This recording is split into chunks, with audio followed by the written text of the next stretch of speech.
Detect ডিলিটের পর এবার ডিপোর্টের প্রস্তুতি শুরু করা হলো। ডিপোর্টের প্রস্তুতি শুরু করার নির্দেশ দিল নবান্ন। অনুপ্রবেশকারীদের এবার ডিপোর্টের প্রক্রিয়া চালু। জেলায় জেলায় তৈরি হবে হোল্ডিং সেন্টার। সেন্টারের জন্য নির্দেশিকা জারি নবান্নের। 8টি পাতার নির্দেশিকা জারি করলো নবান্ন। নির্দেশিকা ইতিমধ্যেই পাঠানো হয়েছে জেলা শাসকদের কাছে। সেন্টারের জন্য প্রয়োজনীয় পদক্ষেপ নেওয়া শুরু হয়ে গিয়েছে। রাজ্য পুলিশের ডিজি, পুলিশ সুপারদের নির্দেশ দেওয়া হয়েছে। অনুপ্রবেশকারী এবং বিদেশি বন্দীদের রাখা হবে এই সেন্টারে। সংগ্রহ করা হবে তাদের থেকে বায়োমেট্রিক তথ্য। এই তথ্য আপলোড করা হবে কেন্দ্রের পোর্টালে এবং তারপর তুলে দেওয়া হবে সীমান্ত রক্ষীদের হাতে। অর্থাৎ রাজ্যের মুখ্যমন্ত্রী শুভেন্দু অধিকারী সরকারে আসার পরেই তিনি কিন্তু বলেছিলেন যে ডিটেক্ট করা হবে, ডিলিট করা হবে এবং তারপর ডিপোর্ট করা হবে। যারা অবৈধভাবে দেশে এসেছে, অবৈধ অনুপ্রবেশকারী, তাদেরকে কিন্তু এবার ডিপোর্ট করা হবে এবং সেই মতোই ডিপোর্টের প্রস্তুতি চালু করেছে রাজ্য সরকার। সরকারে আসার আগেই প্রধানমন্ত্রী নরেন্দ্র মোদী থেকে শুরু করে আমরা জানি স্বরাষ্ট্রমন্ত্রী অমিত শাহ প্রথমেই নজর দিয়েছিলেন যে অবৈধ অনুপ্রবেশ রুখতে হবে বাংলায়। সেই মতোই সরকারে আসার পরেই কিন্তু ডিপোর্টের প্রস্তুতি শুরু করলো রাজ্য সরকার। যেখানে আপনাদের জানাই যে হোল্ডিং সেন্টার তৈরি করার নির্দেশ দেওয়া হয়েছে ইতিমধ্যেই সরকারের তরফ থেকে। জেলায় জেলায় তৈরি করা হবে এই হোল্ডিং সেন্টার। আর এই হোল্ডিং সেন্টারের জন্য ইতিমধ্যে নবান্নের তরফ থেকে নির্দেশিকা জারি করেছে। 8টি পাতার নির্দেশিকা জারি করা হয়েছে, যেটা আমরা জানতে পারছি। আর এই নির্দেশিকা কাদের পাঠানো হয়েছে জেলা শাসকদের কাছে। এবং সেন্টারের জন্য প্রয়োজনীয় পদক্ষেপ নেওয়া হচ্ছে।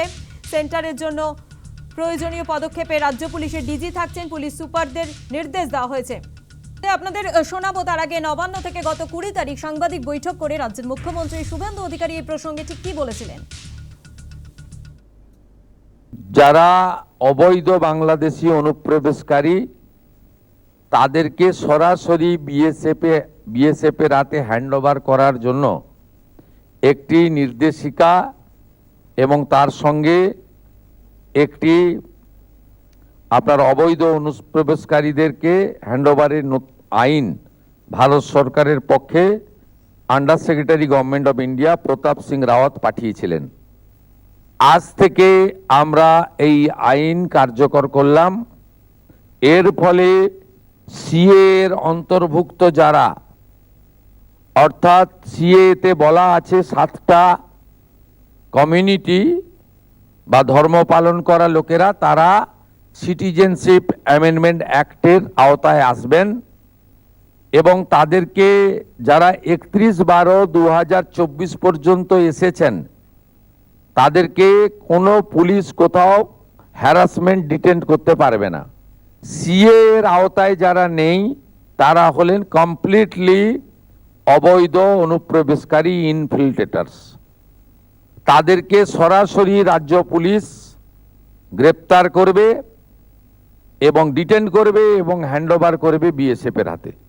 এবং বিএসএফ তারা বিডিআর এর সঙ্গে কথা বলে তাদেরকে ডিপোর্ট করার ব্যবস্থা করবে। অর্থাৎ ডিটেক্ট, ডিলিট, এবারে ডিপোর্ট। রাজ্যে পালাবদলের পরেই অনুপ্রবেশ নিয়ে একেবারে কড়া রাজ্য সরকার। ডিটেক্ট ডিলিটের পর এবার ডিপোর্টের প্রস্তুতি শুরু করে দিয়েছে। অনুপ্রবেশকারীদের এবার ডিপোর্টের প্রক্রিয়া চালু করা হলো। অর্থাৎ অবৈধ অনুপ্রবেশকারীদের রুখতে কড়া রাজ্য সরকার। ইতিমধ্যেই নবান্ন সূত্রে যে খবর আমরা পাচ্ছি যে জেলায় জেলায় তৈরি করা হবে হোল্ডিং সেন্টার। আর এই সেন্টারের জন্য নির্দেশিকা জারি করেছে রাজ্য সরকার, যেখানে নবান্নের তরফ থেকে 8 পাতার নির্দেশিকা জারি করা হয়েছে। নির্দেশিকা ইতিমধ্যেই পাঠানো হয়েছে জেলা শাসকদের কাছে। আর সেন্টার তৈরির জন্য যাবতীয় প্রয়োজনীয় পদক্ষেপ নেওয়া হচ্ছে। রাজ্য পুলিশের ডিজি, পুলিশ সুপারদের নির্দেশ।